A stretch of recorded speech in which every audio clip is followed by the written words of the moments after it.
हमारे सारे के सारे भक्तगणों को सादर नमस्कार, वंदन।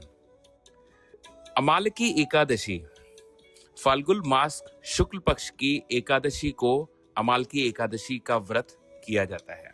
इस दिन श्री हरि की विधि विधान से पूजा की जाती है और पूजा के समय अमालकी एकादशी का पाठ करने से व्यक्ति की सभी मनोकामनाएं पूरी होती है। रंग भरी एकादशी, जिसे अमालकी के नाम से भी जाना जाता है, पंचांग के अनुसार इस साल 2026 की अमालकी एकादशी का व्रत 27 फरवरी 2026 शुक्रवार को रखा जा रहा है। यह पावन तिथि भगवान विष्णु को समर्पित है। इस दिन का शुभ फल पाने के लिए श्री हरि विष्णु और माँ लक्ष्मी के संग आंवले के पेड़ की पूजा करने का विधान है। आमल की एकादशी आप समझ गए होंगे, आंवले का पेड़।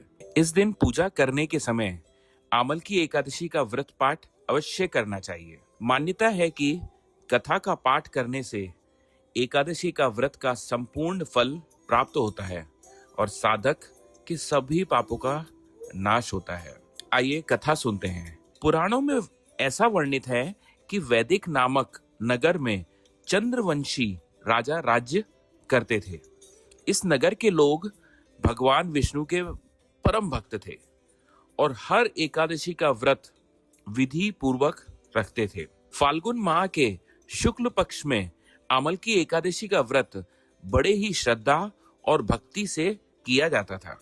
उसी समय की बात है, नगर में एक महापापी शिकारी आया। वह शिकारी नगर में रुककर भगवान विष्णु की कथाएं सुनने लगा और उसने पूरी रात जागरण भी किया और इस एकादशी व्रत के महत्व को समझा। इसके बाद वह घर लौटकर सो गया।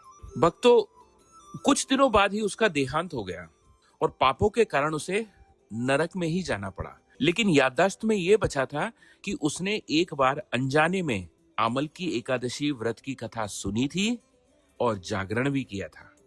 इस कारण उसे उस व्रत का शुभ फल मिला। उसने फिर राजा विदुरथ के घर जन्म लिया और उसका नाम वसुरथ रखा गया। वसुरथ बड़े होकर एक दिन जंगल में भटक गए और वे एक पेड़ के नीचे सो गए।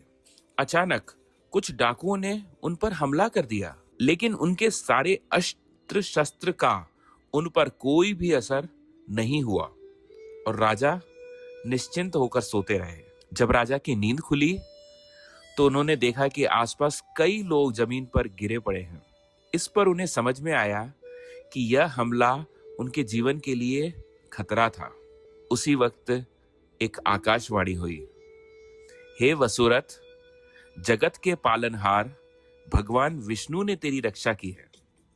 पिछले जन्म में तुमने अमालकी एकादशी का व्रत रखा था और पाठ भी किया था एवं जागरण किया था। वही व्रत तुम्हारे जीवन की रक्षा करने वाला फल बनकर आया है। जय श्री राधे राधे।